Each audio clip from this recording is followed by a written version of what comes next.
Today we are going to talk about the Chrysler K car and kind of focus in on this particular 1982 Dodge Aries.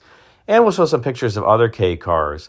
Now, why should we even talk about the K car? Well, the truth is that the K car is arguably one of, if not the most important platform in automotive history. And what do you mean by that, you might say? Well, this is the platform that effectively saved Chrysler. And Chrysler was going to go bankrupt, had a bailout from the federal government in the form of loan guarantees. And then they turned around and they introduced the K car, and it really was this platform that led Chrysler back to profitability, really from the brink of extinction. Now remember, when the K car came out in 1981, the Chrysler had many different platforms, and most of them were rear-wheel drive. They had the R body, the M body, the J body, the F cars, the L cars. They had so many different platforms. And the idea here was to consolidate down to one platform so that many different components could be shared, costs could be saved. And the K-car platform would end up lasting from that 1981 model year, its inaugural model year, all the way through the mid-90s, 1995. So it did last a long period of time, and it spawned so many different variants. There were so many different powertrains under hood in the K-cars too. 2.2 liter, 2.5 liter, 2.6 liter four cylinders, among others. There were also 3 liter, 3.3 liter, 3.8 liter V6s, various transmissions, ultra drives, Chrysler Torque Flights, front-wheel drive, all-wheel drive, and various wheelbases and lengths of the cars.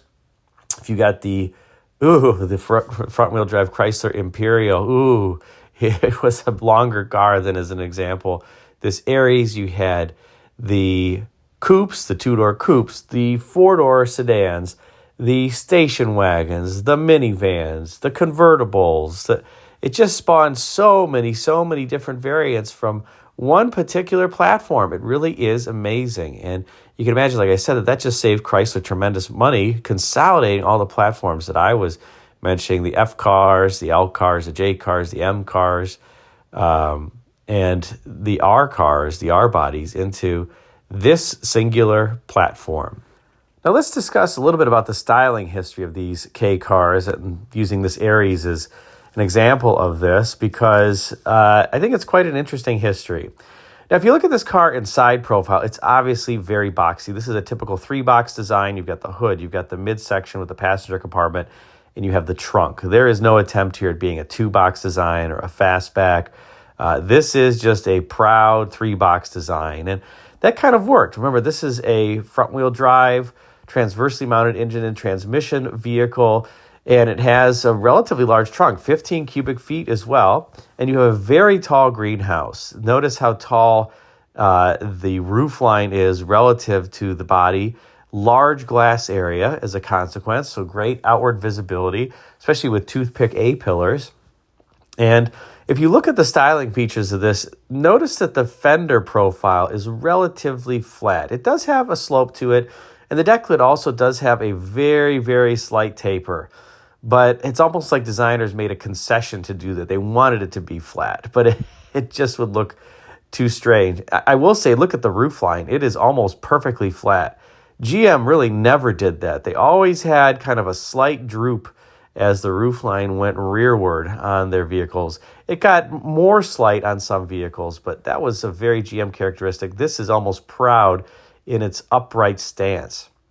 And so you think about the styling of this, and you wonder, well, who would style something like this? If you took the badges off, who would you think styled something like this? I would actually contend that you might say Ford, because remember, Ford during this Jean Bourdonnais era, you had the Lincoln Mark VI as an example. You previously had the Panther platform cars that were introduced. This almost looks like a mini Panther platform car, very similar design language. And you have the Ford characteristic in terms of it being very, let's say the fender profile being relatively flat and the deck lid profile being relatively flat. And then you've got that crease, that feature line that runs down the body side. Very similar to quite a few Fords, and then a pretty slab-sided body side. Not really much in terms of convexity there or shape. It's just very flat. kind of a car that if you were a clay modeler, you drag a template across a lot of it to surface it as opposed to hand sculpt it. And why do I say that? And what's interesting about this car? Well, the chief designer for Chrysler during this time frame was a gentleman by the name of Don De La Rosa. And where did Don De La Rosa begin his career and spend most of his career? Well, Ford. And same with Lee Iacocca, right? Lee Iacocca obviously came from Ford over to Chrysler, and I believe he brought Don De La Rosa as part of that. And so a lot of the design language from Chrysler during this era, at least for the cars that were done under Don De La Rosa, has a lot of Ford cues in it. And I think, Don De La Rosa, I would say his styles and a lot of the cars that he did weren't necessarily futuristic in how they looked. They did have the Chrysler coupes like the Dodge Daytona, and the Laser and things like that. Those were Don De La Rosa cars. But they're almost retro-futuristic. They look somewhat futuristic, but they also have kind of these anachronistic cues to them. And to me, that just speaks to Don De La Rosa, as opposed to even some of the later K cars and, of course, the first-generation LH cars, most predominantly, that were done by Tom Gale and team. I mean, the first generation LH cars, you could say, were modern, beautiful. That was really what put Chrysler on top in the 1990s. The K cars definitely brought Chrysler back to profitability. They sold very well because they were really kind of the right car for the right time. A fuel efficient, relatively roomy, four-door sedan. I mentioned all the previous, mentioned all the variants that they had. It's kind of the right car for the right time, but nobody would say that these set a revolution in terms of the styling trend. And frankly, I don't think that they look as good as even the boxy GM cars of the era, the X cars and the A cars.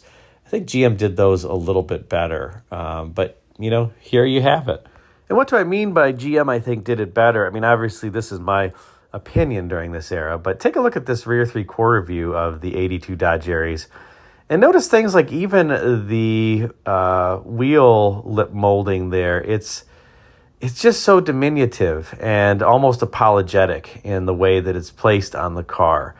And if you look at some of the GM X cars as an example, or the A cars, you'll notice that those wheel arches take different forms. On the Pontiac 6000, they're more filleted. On some of the Oldsmobiles, the Pontiac 6000 being an A car, maybe we'll just pick like the Buick Century as an example.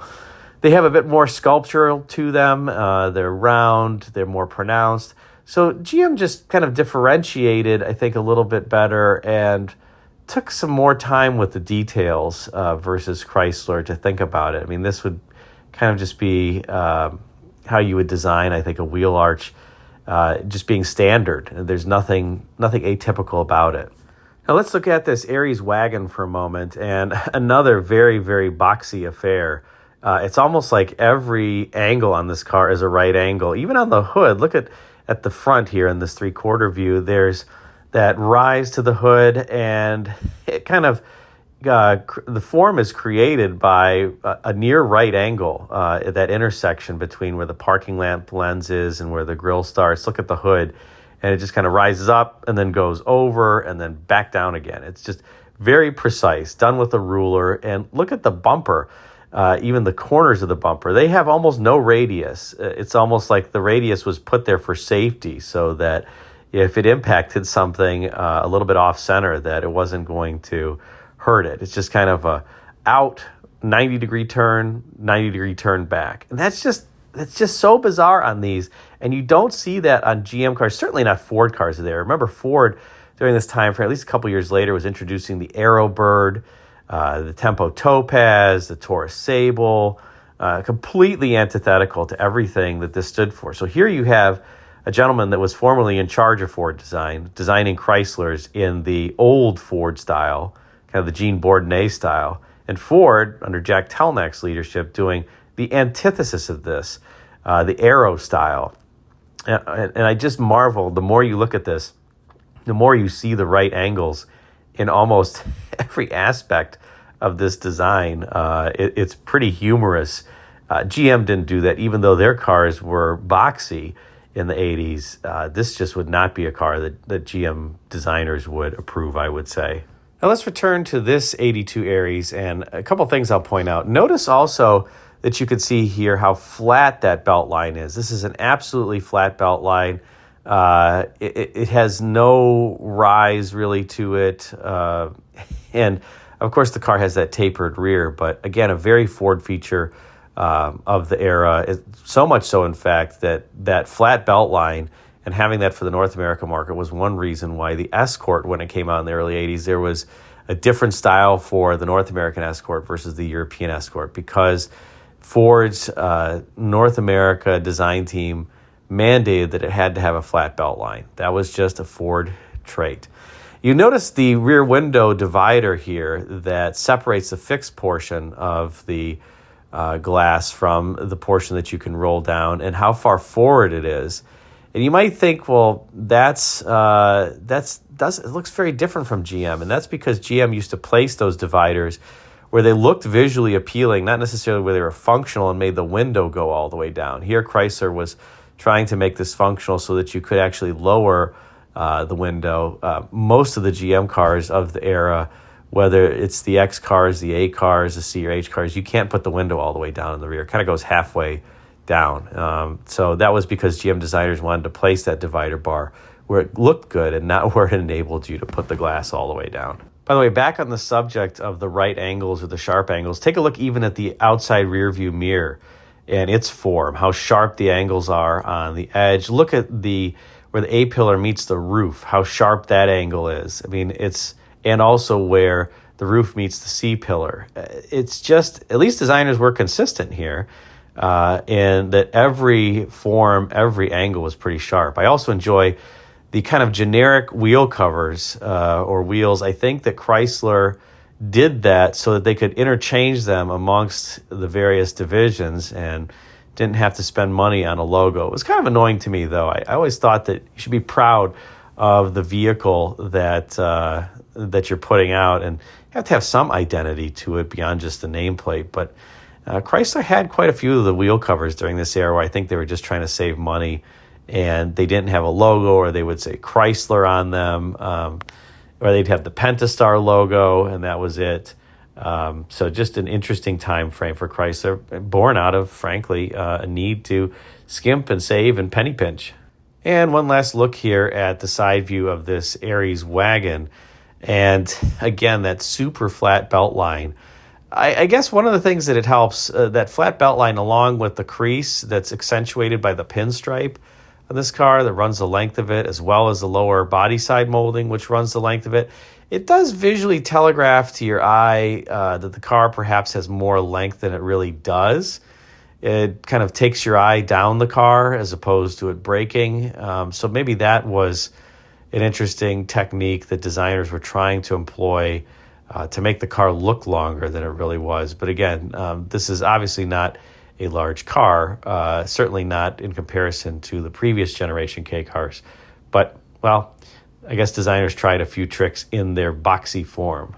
Now here's where it becomes even more humorous to me, because that boxiness extends to the interior. Again, so at least the designers were consistent. And so here we are in the interior, and you'll notice the instrument panel is just perfectly flat, no curvature, although that was in vogue for the time across, I would say, didn't matter, GM, Chrysler. You'll notice that the IP top pad is relatively short because the windshield rake is very steep, and the designers wanted to give you the feeling of spaciousness. So they've kind of pushed the IP forward. It's got this forward cant to it, again, to make it feel roomy, because the lower edge of the IP versus the seating position, there's a significant amount of distance there. So it just gives you this visual thought of having distance between and space, a distance between the seat and the IP, and then space on the interior. But look at the gauges. Look at even like all the headlamp control there on the left that has the picture frame around it. There's lots of picture frames in terms of the vents. Everything is a rectangle, or let's call it a quadrilateral. How's that? Everything's a quadrilateral here on the IP. Could be a rectangle, could be a square. You have the the speedometer, the fuel gauge, the idiot lights, the turn signal indicators. They're all squares. Just take a look here. It's so humorous. It's almost as though the designers abhorred the fact that this car had to use round wheels, but it did. The shift quadrant indicator is, of course, in a rectangle. It's interesting. This is not necessarily my favorite car in terms of style.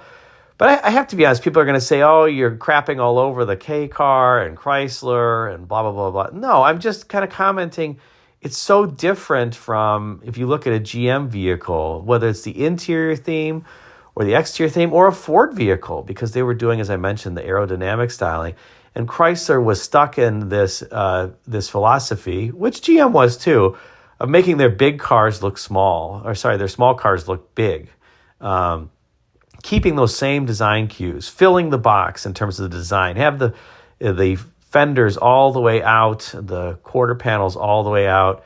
I think Ford actually called it fill the cube style design because it was thought that a boxy car that was very upright with a tall greenhouse and large glass, that was the optimal form for a car because you were using space most efficiently. Of course, this was before aerodynamics and the learnings of that brought, namely that you'd have a higher deck lid, as an example, on the rear of the vehicle so that you didn't get this tremendous airflow separation and drag coming off the roof. But yeah, this was what was thought to be the most efficient back in the day, and it's just humorous to me. Again, I very much respect these K cars, and I'd even enjoy kind of owning one and driving one around. Have to be a turbo K car, though, and an upper-end one. But you know what? You have to drive what you like, and that's what's great about vintage cars. Enjoy what you like. Just because you're watching this channel and I may be apparently critical of the design, that doesn't mean that it should preclude you from enjoying it. There are cars that I like that other people don't. So have fun. Whatever floats your boat and whatever you enjoy, that's what this hobby is about. And like I said, I respect the K cars. Frankly, I'd like an early minivan. I think it would be fun to own one of those because they look so small today. They're so diminutive.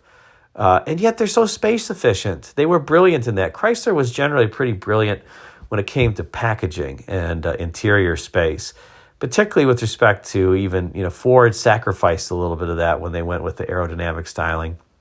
And GM would be willing, I think, to sacrifice more than Chrysler. Now, as the K car would evolve, as I mentioned, it spawned so many different variants. Here you're going to see an early 90s Imperial, and that was really the epitome of the stretched K car. 109.6-inch wheelbase. The Dodge Aries that we began talking about, the coupe and the sedan, had a wheelbase that was just a little over 100 inches back when they were introduced. So you had 9 inches more to the wheelbase on that Imperial K car.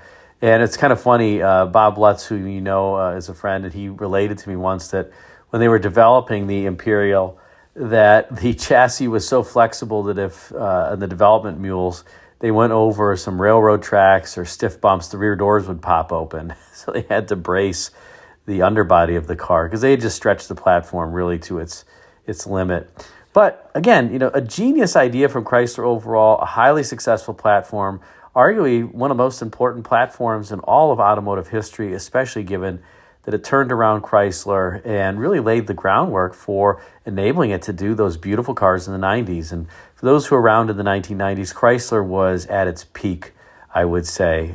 It was a highly revered company, not only in the auto industry, but globally, just as an industrial manufacturer. And it's too bad that with the Daimler-Chrysler merger, let's call it, or acquisition, that shortly thereafter, Chrysler started back down its route of, let's just say, a long series of troubles that even continues to some degree to this day.